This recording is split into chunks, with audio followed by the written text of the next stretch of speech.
बघतोय कसा उद्रेक झालाय महिलांची। या आंदोलनामध्ये महिलांची संख्या लक्षणीय आहे, संताप त्यांचा लक्षणीय आहे, कारण आपण बघतोय की या सगळ्या महिला ज्या आहेत त्या रस्त्यावर उतरल्या आणि आज या रेल्वे स्थानकात ठिया मांडून बसलेल्या आहेत। या आरोपीला फाशी द्या अशी मागणी करतायत। बदलापूरमध्ये आंदोलन झालं आणि महिलांच्या सुरक्षेसाठी, खरं तर लहान लहान मुलींच्या सुरक्षेसाठी हे आंदोलन करण्यात आलं आणि या बदलापूरमधील आंदोलनाला काही अंशी हिंसक वळणही लागलं आणि या सगळ्या महिला रस्त्यावर उतरलेल्या आहेत। या सगळ्या महिला रेल्वे ट्रॅकवर उतरलेल्या आहेत। बदलापूरमधून मुंबईला यायला एकही लोकल गेल्या काही तासांपासून सुटलेले नाहीये, कारण बदलापूरकरांच्या संतापानं या सगळ्या लोकल सेवेला कोलमडवून टाकलेला आहे। कारण इथं लहान मुलींच्या सुरक्षेचा प्रश्न आहे।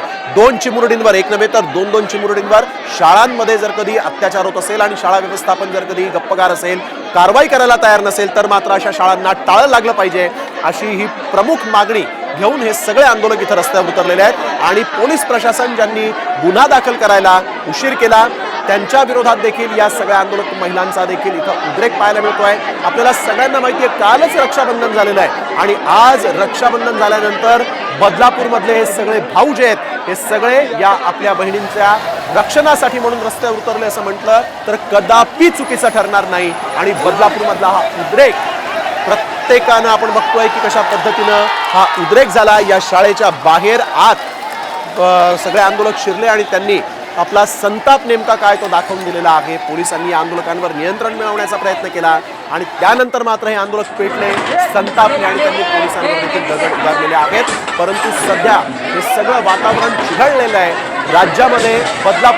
बदलापूर हे ठाणे जिल्ह्यात येतं। ठाणे जिल्हा मुख्यमंत्री एकनाथ शिंदे यांचा ठाणे जिल्हा म्हणून ओळखला जातो आणि त्या बदलापुरात आपण बघतोय की कशा पद्धतीनं लोक जे आहेत ते रस्त्यावर उतरलेले आहेत, लोक जे आहेत ते रेल्वे ट्रॅकवर उतरलेले आहेत।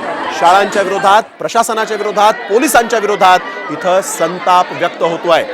संतप्त नागरिकांनी पोलिसांवर दगडफेक देखील केली, कारण पोलीस लाठीचार्ज करण्याची तयारी करत होते असा आरोप या आंदोलकांनी केला आणि त्यानंतर या संतप्त झालेल्या आंदोलकांनी पोलिसांवर दगडफेक देखील केलेली आहे आणि त्यानंतर थोड्या वेळानं ही दगडफेक देखील थांबली आणि तरी देखील इथून एकही आंदोलक माघारी फिरलेला नाहीये, तो तिथंच थांबलेला आहे आणि न्यायाची अपेक्षा करतोय। त्यामुळे आता इथं महिला आयोग असेल, बाल हक्क आयोग असेल, महिलांच्या सुरक्षेसाठी ज्या काम करणाऱ्या संस्था असतील, राजकीय पुढारी असतील, महिला राजकीय नेते असतील, त्यांनी इथं पोहोचणं अपेक्षित आहे। या लोकांना विश्वासात घेणं अपेक्षित आहे। सरकारच्या वतीनं पालकमंत्री असतील यांनी इथं जाणं अपेक्षित आहे। या लोकांशी चर्चा करणं अपेक्षित आहे, त्यांना एक विश्वास देणं गरजेचं आहे, परंतु ते गेल्या काही तासांपासून होताना दिसत नाही। पोलीस या ठिकाणी शिष्टमंडळाला पाठवा, चर्चा करा असं म्हणतायत, परंतु पोलिसांना इथं दाद दिली जात नाही। आणि आता या सगळ्या आंदोलनानंतर नेमकं पुढे काय होणार या आंदोलकांना माहित नाही, कारण त्यांची फक्त एकच मागणी आहे, फाशीची शिक्षा आणि या शाळेवर कारवाई। आता पुढे कसं या सगळ्या आंदोलनाला पोलीस किंवा सरकार किंवा प्रशासन नेमकं कशा पद्धतीनं थांबवतं, या आंदोलकांची समजूत कसं काढतं हे पाहणं देखील महत्त्वाचं आहे। कारण गेल्या 3 तासांपासून बदलापूरहून एकही लोक इथं आलेली नाहीये, रेल्वे सेवा पूर्णपणे ठप्प झालेली आहे। त्यामुळे संतप्त नागरिकांना समजावणं हे देखील प्रशासनाचंच काम आहे, त्यांना विश्वास देणं देखील प्रशासनाचं काम आहे। इथं त्यांना विश्वासात घेणं देखील गरजेचं आहे। या आंदोलनामध्ये लक्षणीय ठरलं महिलांचा सहभाग।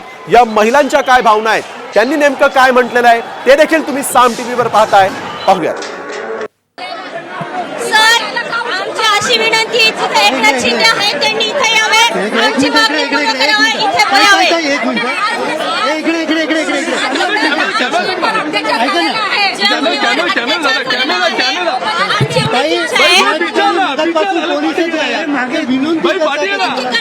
आम्ही पण सकाळपासूनच विनंती करतोय, आमच्या विनंत्या नाही झालेल्या। एकनाथ शिंदे इथे यावं, आमची अशी इच्छा, आमच्या मागण्यांचं म्हणणं असं आहे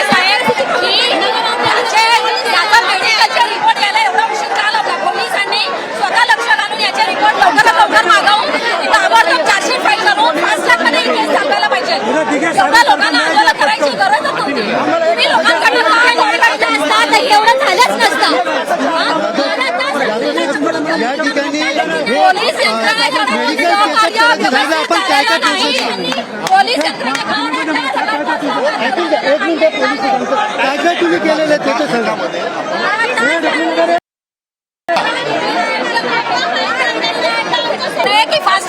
ताबडतोब निकाल लागला पाहिजे या गोष्टीचा.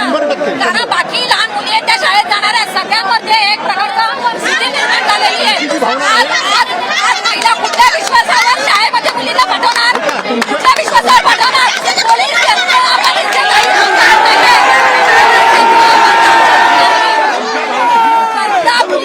बदलापूर पोलीस यंत्रणा काही कामाची नाही, अजिबात कामाची नाही. कुठल्या त्याच्यात नाहीये, कुठल्या त्याच्यात सहकार्य करत नाही. ठाण्यामधले कुठलेही पोलीस अधिकारी कुठल्याच मॅटरमध्ये काही सहकार्य करत नाहीत आणि काही कारवाई तर अजिबात करत नाही, अजिबात नाही करत. हा तर खूप सेन्सिटिव्ह विषय, हा खूप सेन्सिटिव्ह विषय. सगळ्या महिला अधिकाऱ्याला पण तुम्ही त्या अधिकाऱ्याची पण बदली केली आहे का?